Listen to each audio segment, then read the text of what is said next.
جو ایک یتیم خانے پر اپنا محل تعمیر کیا اس کو فائدہ ہو جائے. یہ اس کی حقیقت ہے اس قانون کی. یہ قانون وقف کی جائیدادوں کو بچانے کے لیے نہیں بنایا گیا ہے. یہ قانون وقف کی جائیدادوں کو لوٹنے کے لیے بنایا گیا ہے. پورے رول میکنگ پاورز، اس قانون کے رول میکنگ پاورز حکومت ہند بنائے گی. تو کیا کرے گی ریاستی حکومت؟ اچار ڈال کے بیٹھے گی.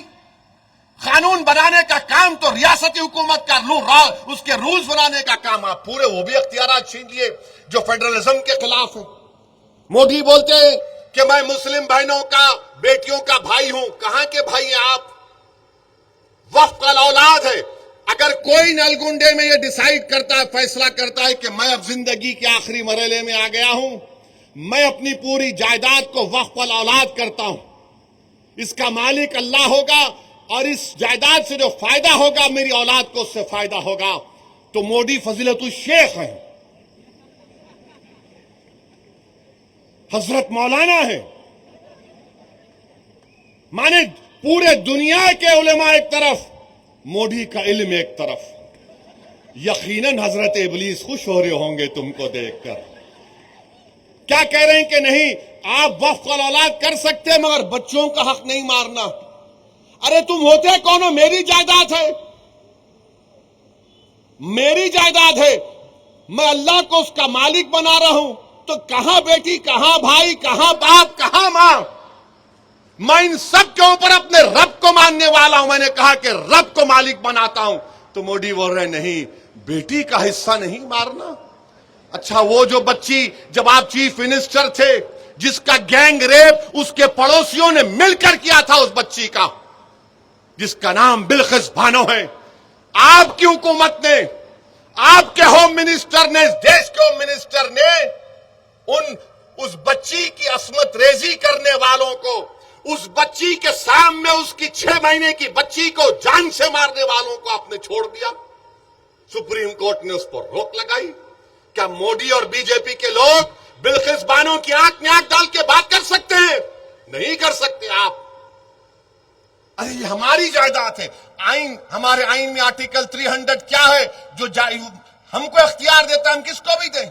ہمارے ہندو بھائی جانتے ہیں اگر ہمارے ہندو بھائیوں کے پاس سیلف ایکوائرڈ پراپرٹی ہوگی تو وہ اپنی کسی بھی، اگر 2 اولاد ہے تو ایک کو پوری جائیداد دے سکتے، یا ان کو بھی نہیں دے کے محلے میں کسی کو دے سکتے ول پاور کے ذریعے. تو ول پاور آپ کے پاس، اور ہم اپنی جائیداد کو اللہ کو مالک نہیں بنا سکتے.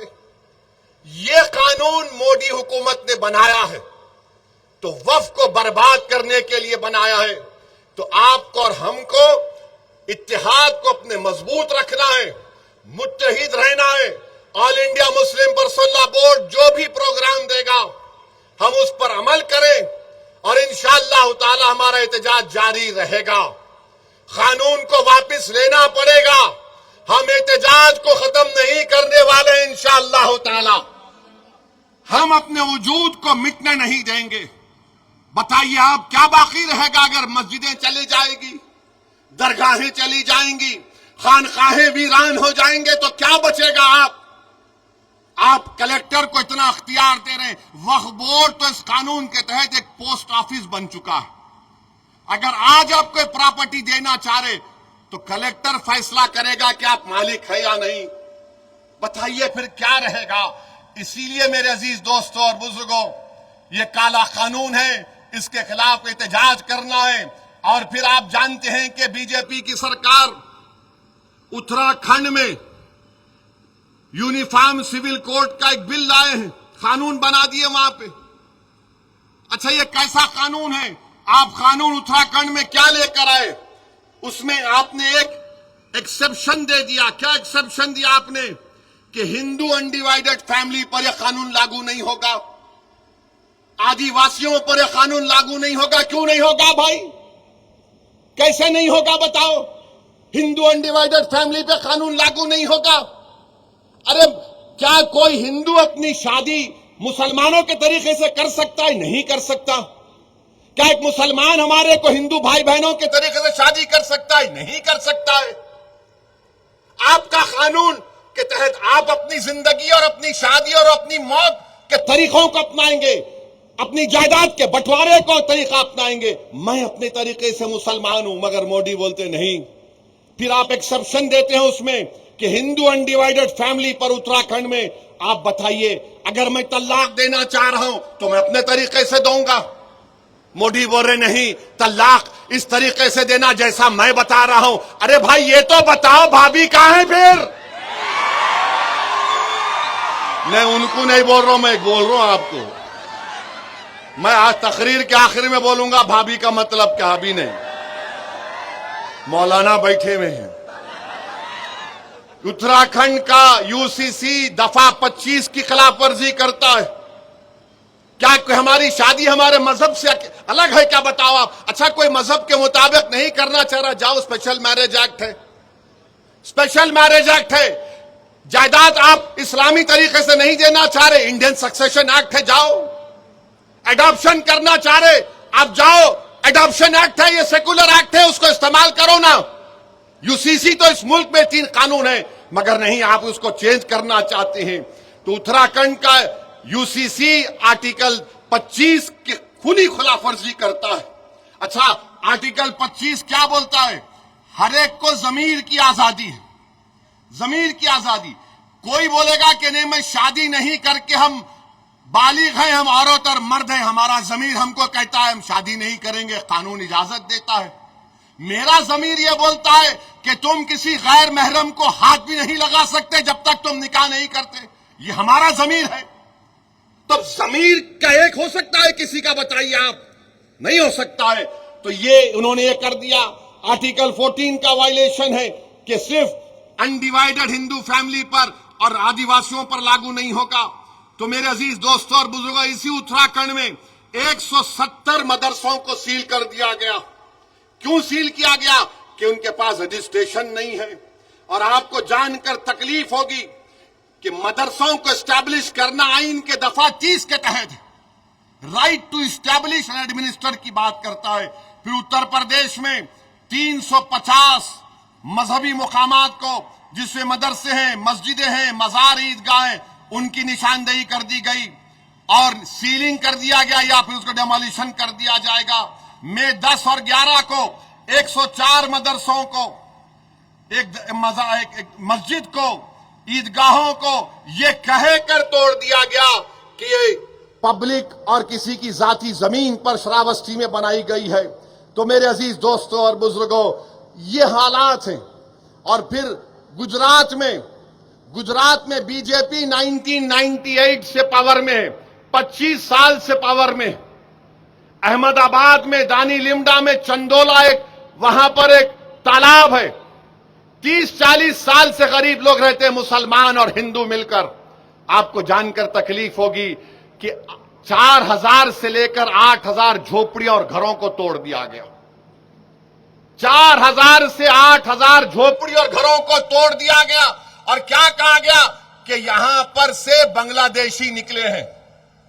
ارے بھائی 25 سال سے آپ حکومت کر رہے ہیں, آپ نے 1900-2000 لوگوں کو وہاں سے پولیس نے اٹھایا, 90% لوگوں کو آپ نے چھوڑ دیا کہ بھارت کے ناگرک ہے. مگر آپ نے 4000, میڈیا کے رپورٹس ہے, 4000 سے لے کر 8000 کے درمیان جھوپڑی اور گھروں کو توڑ دیا. بتائیے کہاں جائیں گے یہ غریب؟ اس دیش میں غریبوں کا کیا ہوگا؟ کیا غریب اگر مسلمان ہے, ہندو ہے, دلت ہے, بیکورڈ کلاس ہے, آج وہ دلت روڈ پر ہے؟ بنگلہ دیشی کیا کرنا ہے؟ اچھا اگر بنگلہ دیشی ہے تو فارنرز ٹریبیونل کیوں ہے؟ 25 سال سے آپ حکومت میں ہے. میں پڑھ کر تکلیف ہوتی ہے کہ ان پر کیا گزر رہی ہوگی. بہرحال میرے عزیز دوستوں اور بزرگوں, کیونکہ ہم کو صدر آل انڈیا مسلم پرسنل لا بورڈ کو بھی سننا ہے, میں آخر میں صرف آپ سے یہ بھی کہوں گا کہ آپ متحد رہیے, یقیناً اپنے اپنے مسلک پر رہیے, مگر یاد رکھیے نفاق, اور اگر نفاق کوئی پیدا کرنا چاہتا ہے تو ان سے ہوشیار رہیے. مجھے معلوم ہوا کہ نلگنڈے میں بعض لوگ یہ امید کر رہے تھے کہ بارش ہوگی تو جلسہ نہیں ہوگا. پیارے, بارش نہیں ہوئی ہے. اب جو عوام دیکھ لی، اب تم پہ جب بارش ہوں گی عوام کی تو ذرا تیار رہنا وہ بارش کے لیے بھی۔ میرے عزیز دوستوں اور بزرگوں، اپنی مسجدوں کی حفاظت کریے، مسجدوں کو آباد رکھو، اپنے خانقاہوں کو آباد رکھو، اپنے درگاہوں کو بچاؤ، عبادت گاہوں کو بچائیے، اور یاد رکھیے کہ غزہ میں پچھلے 2.5-3 مہینے سے کوئی کھانا غزہ کے فلسطینیوں کے پاس نہیں ہے۔ 4,80,000 لوگ بھوکے ہیں، جس میں 70,000 بچے ہیں اور 17,000 ہماری بیٹیاں ہیں۔ کوئی کھانا نہیں ہے ان کے پاس۔ واہ یہ تہذیبی دنیا، واہ یہ مغربی دنیا جو ساری دنیا کو درس دیتی ہے ہیومن رائٹس کا۔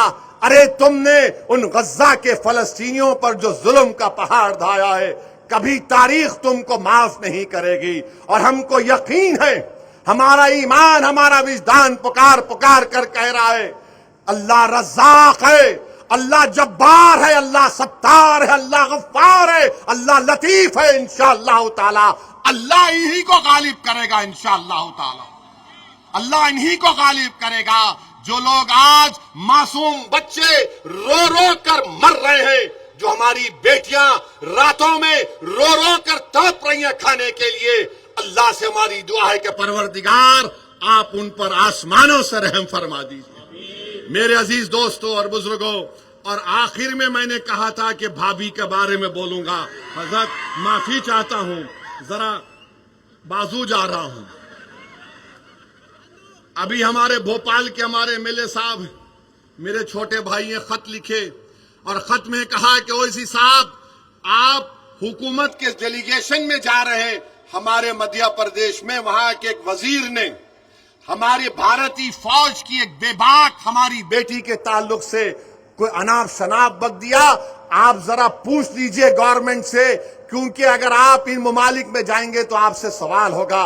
پہلے تو میں کہنا چاہ رہا ہوں کہ دنیا میں کوئی ایسا مائکا لال پیدا نہیں ہوا ہے جس کے سوال کا جواب اللہ اس کے رسول کے صدقے میں اویسی نہ دے، تو میں جواب دے سکتا ہوں۔ دوسرا یہ، آپ کے پارٹی کے بھی لوگ جا رہے نا، ہم سے ہی پوچھ رہے، اور کوئی بول رہے نہیں آپ کے ساتھ وہ بی جے پی کا ایم پی ہے، آپ اس کے ساتھ کیوں جا رہے؟ تو کیا پارلیمنٹ میں ہم نہیں بیٹھنا ان کے ساتھ؟ آپ ووٹ ڈالے تو میرے بھائی میرا حال ایسا ہو گیا کہ غریب کی جورو سب کی بھابھی بنی ہوئی ہے۔ اب بولتے نا غریب کی جورو سب کی بھابھی، ایسا لگتا ہے ان کو، بولو ارے کہ میں ہوں، دکھ گیا تمہارے کو، پورے ہیں نا اس میں، مگر الحمدللہ ان کو اس لیے بولتے کہ ان کو معلوم کہ ہاں یہ بے باک طریقے سے بولتا ہے، دل سے مانتے ہیں مگر زبان سے اقرار نہیں کرتے، الگ بات ہے۔ دل سے مانتے ہیں کہ ہاں یہ بے باک طریقے سے بول رہا ہے۔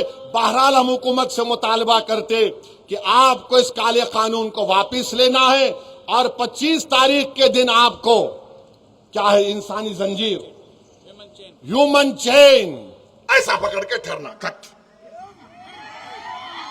ایسا ٹائٹ پکڑ کے پورے ٹھہر جانا، بزرگ بڑے بچے، اگر گھر میں ہماری بیٹی بھابھی بولی ہاں بولتا ان کو بھی لا لینا، چھوڑنا نہیں دوسروں کی طرح، نہ دوسرے کر دیے مگر آپ نہیں کرنا۔